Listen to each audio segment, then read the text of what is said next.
और अब खबरें विस्तार से। आपको बता दें कि प्रदेश में लगातार कोरोना का दायरा बढ़ रहा है, तो वहीं प्रदेश में कोरोना संक्रमितों का आंकड़ा अब 575 के पार पहुंच गया। अब यहां पर कोटा में 14 नए कोरोना पॉजिटिव मरीज मिले हैं, तो बीकानेर में 4 कोरोना पॉजिटिव मरीज मिलने से हड़कंप मच गया।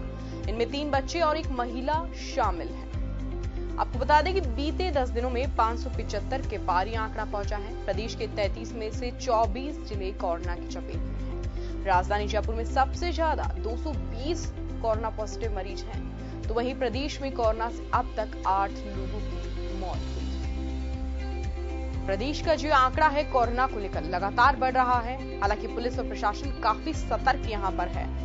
राजधानी जयपुर में अब तक प्रदेश में सबसे ज्यादा मरीज मिले हैं, 220 मरीज यहां पर राजधानी जयपुर में हैं। साथ ही आपको बता दें कि बीते 10 दिनों में ही ये आंकड़ा 575 के पार पहुंच गया। वहीं अब तक प्रदेश में कोरोना से 8 लोगों की मौत हो चुकी है।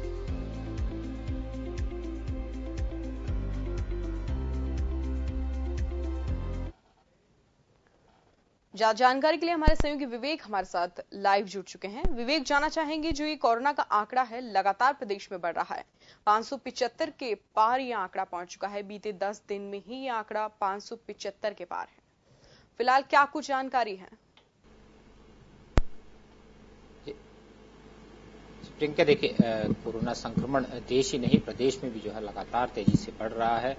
भारत की अगर बात की जाए तो भारत में 7,500 से ज्यादा जो है पॉजिटिव केसेस सामने आ चुके हैं। वहीं अकेले राजस्थान की अगर बात की जाए तो 579 का आंकड़ा अभी सुबह जो चिकित्सा विभाग की ओर से आंकड़े जारी किए गए हैं, 579 पॉजिटिव केसेस जो है प्रदेश में आ चुके हैं। और अकेले जयपुर में ही राजस्थान की अगर बात की जाए तो सबसे ज्यादा जो पॉजिटिव केसेस है राजधानी जयपुर में आए हैं। जयपुर में 221 जो है पॉजिटिव केसेज अब तक सामने आ चुके हैं। और सुबह जो आंकड़े जारी किए गए हैं उनके मुताबिक 18 और पॉजिटिव केसेज जो है वो आज दर्ज किए गए हैं, जिनमें जो है 18 में से 4 बीकानेर और अन्य जो है कोटा जिले में शामिल है। ये माना जा रहा है कि राजधानी जयपुर जो है वो देश में एक हॉटस्पॉट के रूप में उभरा है। कोरोना संक्रमण की दृष्टि से तेजी से यहाँ पर जो है आंकड़ा बढ़ रहा है। कल के अगर आंकड़ों की बात की जाए तो कल देर रात तक जो आंकड़े जारी किए गए, करीब 98 पॉजिटिव केसेज जो है पूरे राजस्थान में कल दर्ज किए गए थे। वहीं राजधानी जयपुर में 53 नए मामले कल दर्ज किए गए थे। हालांकि कई जो सैंपल्स हैं उनकी जांच रिपोर्ट आना भी बाकी है, तो ये देखना होगा कि देर रात तक जो है और कितना इजाफा इन आंकड़ों में होता है। लेकिन लगातार जिस तरह से कोरोना का संक्रमण प्रदेश और देश में बढ़ता जा रहा है, लगातार केंद्र और राज्य सरकार की चिंताएं जो है वो बढ़ती हुई नजर आ रही है।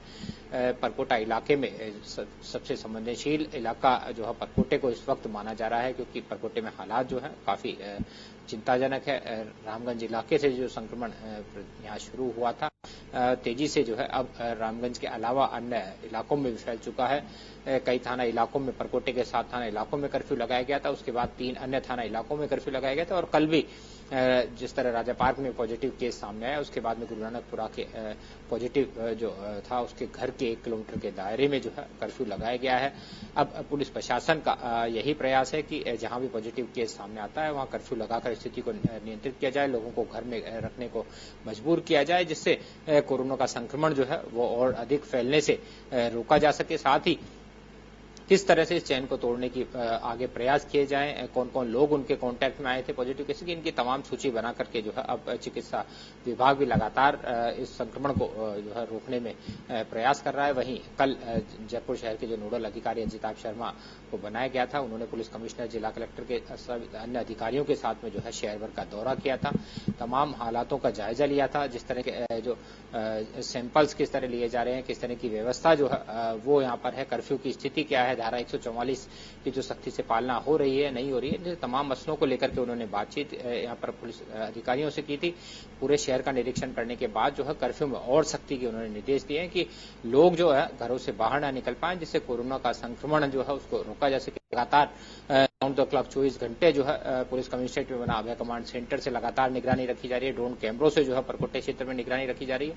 लेकिन अब संक्रमण जो है वो परकोटे से भी बाहर आ चुका है। शासन इलाके की बात की जाए, रामगंज इलाके की बात करें तो अब लगातार ये देखना है कि आगे जो है सरकार की क्या रणनीति रहती है, चिकित्सा महकमा और पुलिस प्रशासन क्या मिलकर किस तरह रणनीति जो है वो जयपुर शहर के लिए तैयार करता है, लेकिन जयपुर शहर ही नहीं, प्रदेश के करीब 24 जिलों तक जो है ये संक्रमण फैल चुका है। तो किस तरह से जो है इन जिलों में भी आगे काम होगा, क्या रणनीति होगी। हालांकि अब तक अगर बात की जाए तो प्रदेश में भीलवाड़ा जो है एक हॉटस्पॉट के रूप में शुरुआत में उभरा था, लेकिन वहां पर जिस तरह के तमाम रणनीति तैयार की गई, कर्फ्यू वहां पर लगाया गया, कर्फ्यू में ज्यादा सख्ती की गई और तमाम स्थितियों को जो है पूरी तरह काबू में किया गया। बड़ी संख्या में जो पॉजिटिव केसेस थे वो अब ठीक हो चुके हैं, नेगेटिव उनकी रिपोर्ट आ चुकी है। तो जिस तरह के हालात लगातार भीलवाड़ा में जो जिस तरह की संभावना जताई थी, लेकिन ऐसा वहां कुछ नहीं था। लेकिन राजधानी जयपुर में अब स्थिति जो है वो जिस तरह पॉजिटिव केसेस सामने आ रहे हैं, बेकाबू होती जा रही है। अब घर सैंपलिंग और सर्वे का काम शुरू किया गया है। तो जिस तरह के सैंपल्स लिए गए हैं उनकी रिपोर्ट आ रही है, उसमें भी जो है पॉजिटिव केसेस सामने आ रहे हैं। तो अब पुलिस प्रशासन के साथ चिकित्सा महकमे की जो है चिंता बढ़ती जा रही है। कल मुख्यमंत्री अशोक गहलोत ने भी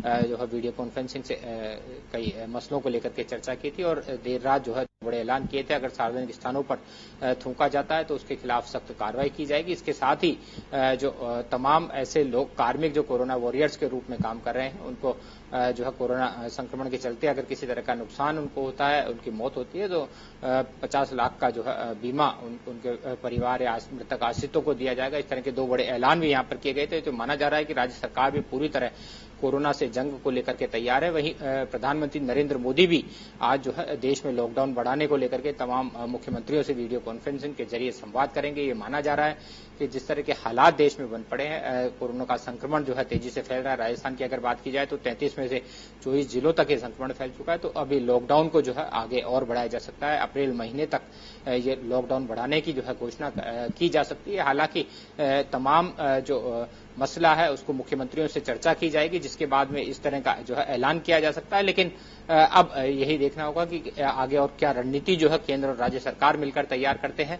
लेकिन मुख्यमंत्री अशोक गहलोत ने पहले ही मंशा जाहिर कर दी थी कि यहाँ पर जो है लॉकडाउन को आगे बढ़ाने से स्थिति पूरी तरह कंट्रोल की जा सकती है। सख्त हिदायत जो है लोगों को दी जाएगी, जिसके चलते जो है इस तरह के हालात हो सकते हैं। और लगातार जो ये भी एक चीज सामने आई थी कि जिस तरह की राहत सामग्री लोग दे रहे हैं, वहां पर जो है लोग सेल्फी ले रहे हैं या वीडियो अपना बना रहे हैं, तो इस पर भी पूरी तरह राज्य सरकार ने रोक लगा दी है। ये माना जा रहा था कि इसको लेकर के सोशल डिस्टेंसिंग की जो है पालना नहीं की जा रही थी और लोग अपना नाम प्रचारित करने के लिए इस तरह की जो है फोटो और वीडियो सेल्फी ले रहे हैं, तो इसको लेकर के पूरी तरह प्रतिबंध लगा दिया गया है। लेकिन अब आज जब मुख्यमंत्रियों से संवाद होगा तो ये देखा जा सकता है कि कोई ठोस जो है निर्णय प्रधानमंत्री नरेंद्र मोदी इस मसले को लेकर कर सकते हैं। और ऐसी भी संभावना जाहिर की जा सकती है कि 14 अप्रैल को जो है मुख्यमंत्री आज मुख्यमंत्रियों से संवाद होगा। उसके बाद प्रधानमंत्री नरेंद्र मोदी जो है 14 अप्रैल को देशवासियों से एक बार फिर जो है मुखातिब हो सकते हैं, उनसे संवाद करेंगे। और जिस तरह का वो माना जा सकता है कि लॉकडाउन को आगे बढ़ाने को लेकर के वो कोई घोषणा कर सकते हैं, या फिर ऐसे कई राज्य जहां कोरोना संक्रमण ना के बराबर है या केसेस कम है, वहां माना जा रहा है कि कुछ रियायतें दी जा सकती है।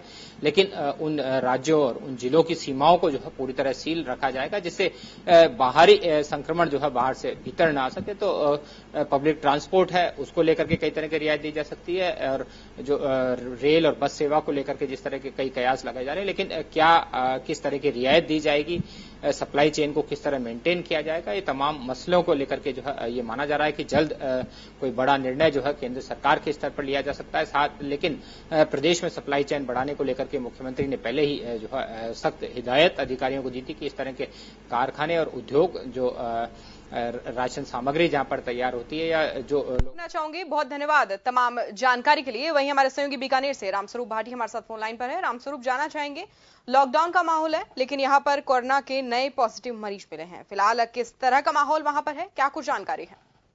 जी, आपको बताएं कि बीकानेर में अभी लॉकडाउन के चलते बीकानेर के 2 वार्डों को सील किया गया। 2 वार्डों में महाकर्फ्यू लगाया गया है। उन्हीं वार्डों में कल रात को 4 पॉजिटिव मरीज मिले हैं, जिसमें एक 21 वर्षीय महिला के साथ 11 माह की एक बच्ची और 11 साल का एक बच्चा और एक 5 साल के बच्चे को कोरोना पॉजिटिव होने से बीकानेर में माहौल थोड़ा गर्मा गया है और पुलिस और प्रशासन ताक-तोबत हो गया है। उन्हीं 2 वार्डों में दोबारा से महाकर्फ्यू का आगामी आदेश तक महाकर्फ्यू कर दिया गया है। बाद से सीमाएं सील कर दी गई है। पुलिस की ताक-तोबत व्यवस्था से किसी भी प्रकार के लोगों को उस वार्ड में आना और बाहर जाना मना करेगा। सिर्फ दूध की सप्लाई के अलावा जरूरी सामान की सप्लाई भी एक बार के लिए रोक दी गई है और जो जरूरी सेवा में लगे लोग हैं उनको भी बाहर ही क्वारंटाइन में रहना, उनको अपने घर में जाने की परमिशन नहीं है। पूरी तरह से चाक चौबंद किया गया है तो कैसे भी करके इस महामारी से रोकथाम हो सके और इसको फैलने से रोका जा सके। रामस्वरूप जी, ये 4 पॉजिटिव मरीज मिले हैं, इनकी हिस्ट्री क्या है, ट्रेवल हिस्ट्री? आखिरकार किसके संपर्क में आने से ये लोग संदिग्ध कोरोना पॉजिटिव पाए गए हैं? क्या कुछ इस बारे में जानकारी सामने आई है? जी, आपको बता दें कि ये जो चारों पॉजिटिव मरीज है, ये चारों पॉजिटिव मरीज बीकानेर में तबलीगी जमात के संपर्क में आने से एक वृद्ध महिला की पॉजिटिव से मौत हो गई थी। उसके ही परिजन है, उसकी नाते पोतियां और बहू है और इससे पहले भी इसी परिवार के 5 लोगों को भी पॉजिटिव पाया गया था और वो ही इसी महिला के संपर्क में आए हुए थे, उसी के बेटे बहू थे। और अब कुल मिला के उस महिला से संपर्क में जो मृतक महिला थी, उस मृतक महिला के परिजनों में 9 लोग पॉजिटिव पाए गए हैं जो कि तबलीगी जमात के संपर्क में थी और उसके बाद उसकी कोरोना के पॉजिटिव होने से मौत हो गई। बहुत धन्यवाद तमाम जानकारी के लिए। बता दें कि 4 नए पॉजिटिव मरीज बीकानेर में मिले हैं और ये चारों वही पॉजिटिव मरीज है, एक ही परिवार से हैं जो कि मरकज तबलीगी जमात से ताल्लुक रखते हैं। फिलहाल आपको बता दें कि प्रदेश का जो यहाँ पर कोरोना संक्रमितों का आंकड़ा है वो 575 के पार है। तो कोटा में 14 नए मरीज मिले हैं तो बीकानेर में 4 पॉजिटिव केस सामने आए हैं।